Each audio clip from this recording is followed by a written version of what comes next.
All right, let's get right into it. Today, we're looking at a real professional showdown. Old school etiquette versus the new power moves. Which one actually wins in today's workplace? Let's figure it out. So, here's the big question, right? Are good manners a career asset, or are they actually a liability? I mean, think about it. All those rules your parents or a mentor might have taught you, the firm handshake, the formal thank you note, are they actually helping you climb the ladder, or are they just kind of holding you back in this super fast digital world we're all living in? Okay, so to really unpack this, we've got to look at two totally different ways of thinking. You've got two philosophies of professional conduct clashing here. In one corner, you have the traditionalist. This is the person who swears by those timeless, universal rules of etiquette. And in the other corner, the power mover. They're all about a modern, flexible, and honestly a much more context-driven set of rules. So, let's kick things off with round one, the digital arena. I mean, this is where most of us are making first impressions, trying to show gratitude, and nailing those super important follow-ups. So let's get real. In a world that's basically just DMs and emojis, how in the world do you make a great first impression? You're connecting with someone new, someone important. What's your first move? You going with a formal email, or are you firing off a quick casual message? Our two camps have, let's just say, very different playbooks for this. And this really gets down to what respect even means online. The traditionalist, they're going to tell you a formal email is the only way to go. It shows you put in the time, the effort, the attention to detail. But the power mover, they'd argue that today, the real courtesy is speed. A quick Slack message or a DM, that shows you respect their time, and it's all about building that connection, like right now. Okay, what about saying thank you? We've all been there. You just had a killer interview, a really great coffee chat. So is that old school handwritten thank you note officially obsolete, or does it still hold some kind of magic? Well, if you ask the traditionalists, they'll tell you absolutely not. A handwritten note is timeless and memorable. It's powerful because it's so rare these days. It just cuts right through all the digital clutter and screams, hey, I actually took the time and care to do this. It's a classic for a reason. But then you have the power movers' take. Their whole thing is, why on earth would you wait for snail mail to deliver your message? You could send a quick video or a voice note right now. It feels so much more immediate, modern, and honestly, really personal. It's all about using tech to capture that energy and make that connection right in the moment. All right, final point in the digital arena. The follow-up. You just had a great meeting. What's the absolute smartest way to follow up?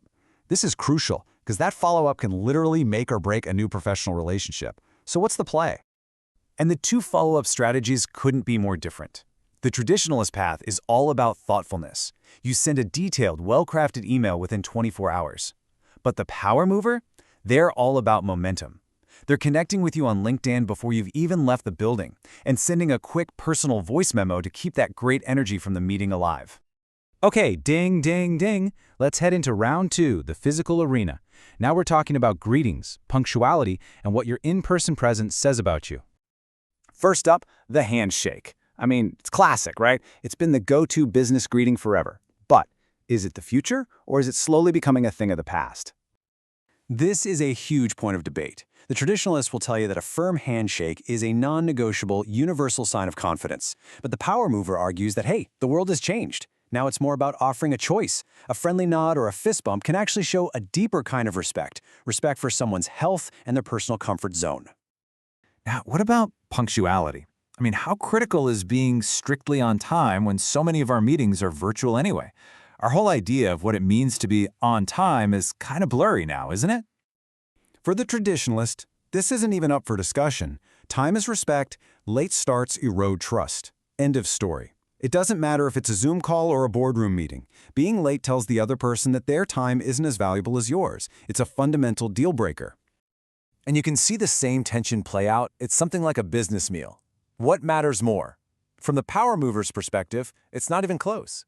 Yeah, a traditionalist might be judging which fork you use, but for the power mover, it's overwhelmingly about the authentic conversation. The actual human connection you build is way, way more important than following every single rule of dining etiquette. So, after all that, who's the winner? Is it the traditionalist or the power mover? Well, we've reached the final verdict, and the answer might not be what you think. Let's uncover the one rule that really matters here. So here's the big reveal. It's not really about choosing a side. This whole time, both the traditionalist and the power mover have been chasing the exact same goal. They just have completely different ways of getting there. Because at the end of the day, what is etiquette? It's not some dusty old rule book. It's simply the signals you choose to express respect in any given environment. That's it. Whether you're sending a handwritten note or a voice memo, you're trying to do the same thing. Show respect. And that means the ultimate power move is choosing the right signal for the right situation. The most successful people aren't just one or the other. They're both. They know how to adapt. The real skill isn't just following rules or breaking them, it's reading the situation and picking the perfect tool for the job. So, I'll leave you with this. Your next interaction is probably just a few minutes away. Maybe it's an email, a meeting, a quick message. Which signal are you going to send?